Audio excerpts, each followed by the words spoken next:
Hello, and thank you for taking the time to review our first half 2023 highlights. My name is Steven Simpson. I'm the Director of our Support Services. I'm located in the United States and work for Veritas Prime, a global SAP SuccessFactors partner. We're one of the world's leading HR transformative consultancies specializing in implementing and supporting SuccessFactors clients across the globe. As part of our release coverage, I'll be reviewing some of our key release updates for Employee Central Time. For complete release analysis, you can connect with us on our website at veritasprime.com using the Contact Us link, or for current clients, reach out to your project manager or your CSM for more information. Let's begin by looking at our first highlight. Our first highlight is for the automated reallocation of time account balances based on employee time changes.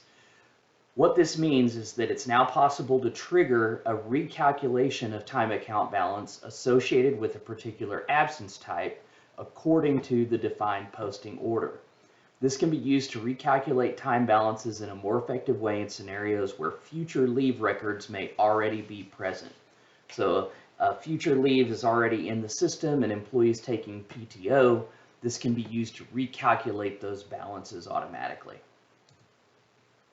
Next, we'll look at the effective dated employee time profile.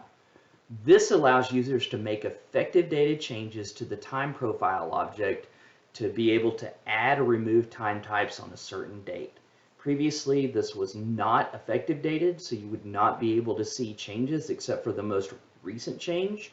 So now, if you were to go into a certain time type and add if you were to go into a time profile and add a certain time type, you would be able to see the effective date and when those changes were made. Multiple payouts with the same posting date. Now you'll be able to create multiple time account payouts for the same user, leveraging the same pay component as well as posting date. So many times they may have different accrual balances, maybe for vacation and maybe a vacation carryover, or maybe there may be multiple time accounts that are going to be paid out under the same pay component. This is now going to allow you to perform those one-time payouts for different time accounts, again, using that same pay component. There's a new information button on the time off UI. So now within the time off screen, there's an information button that you'll be able to configure.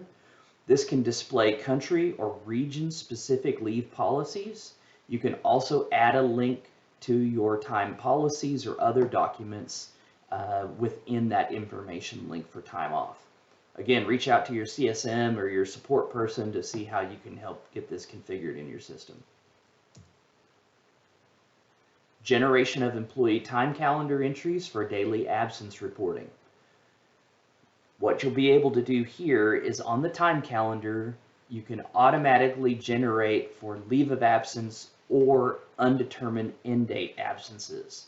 Previously, it wasn't possible to create a report of these leave types where the end date was not available. Now you'll be able to create that daily absence report for LOA or undetermined end date absences. Enhancements to the permissions required for balances to be able to display.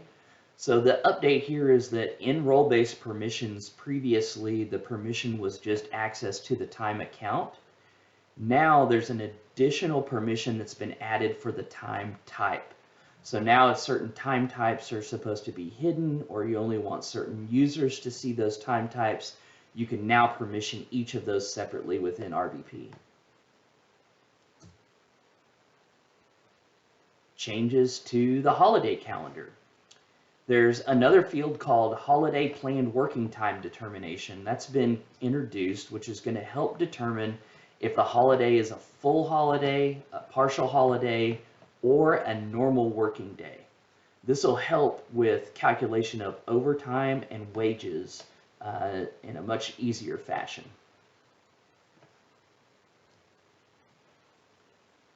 There is a new timesheet UI that will be put in place. The old one will reach end of maintenance on December 9th and will be deleted on May 19th. So this new UI just gives an overall better user experience and accessibility. It supports all of the old features of the UI as well as the features of the SAP SuccessFactors time tracking tool. So again, just an uplift to the user interface. Reporting of time events for clock in and clock out. This is a big one because you're now going to be able to report on time events for clock in and clock out systems. You'll be able to filter on specific groups, time event details, as well as date ranges that are needed. If you'll notice from the screenshot, this is in report stories, so you'll need to have stories enabled in order to be able to create this report. But again, you'll be able to view the details for those employees who've recorded their time event using a terminal, web, mobile, or manual entry. Additionally, you'll be able to copy working times, on-call times, and allowances in the timesheet. So now a nice feature will be to be able to take and copy and paste earlier entries in their timesheet. So if they have multiple times where they're on call or certain allowances that happen on certain days, maybe for travel, or just copying of working times, they'll be able to enter that much easily using the copy and paste functionality. There is an information button on the timesheet UI. So now there'll be an information button. Again, it's at the top right of the screen, right up here at the top, that you'll be able to click, and this will be able to provide instructions to the user or guide them about time booking or overtime policies.